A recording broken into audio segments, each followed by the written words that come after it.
Vous parlez anglais? Un petit peu, mais par sectarisme et sottise, j'en conviens. J'ai cessé de le parler.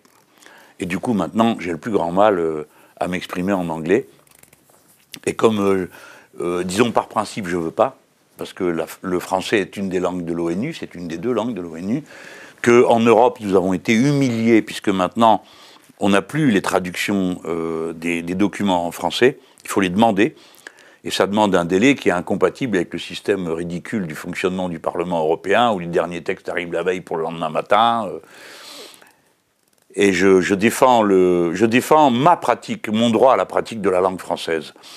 J'ajoute que, je ne veux pas de complexe, le continent qui est en pleine explosion, c'est l'Afrique, explosion démographique, si bien que si nous sommes encore tous là dans 30 ou 40 ans, s'il n'y a pas eu une catastrophe majeure, nous serons la troisième langue parlée dans le monde, mais elle sera surtout parlée par des Africains, ce qui personnellement me réjouit, parce que je trouve que ça sera une manière de revitaliser cette langue, et peut-être d'habituer les Français à se réjouir de ça, se réjouir de pouvoir entrer en contact avec des gens qui parlent notre langue, parce que pour l'instant, je trouve que ça ne le fait pas. Hein.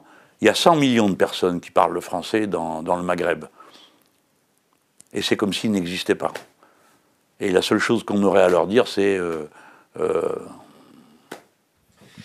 veut pas de vous, on a peur de vous.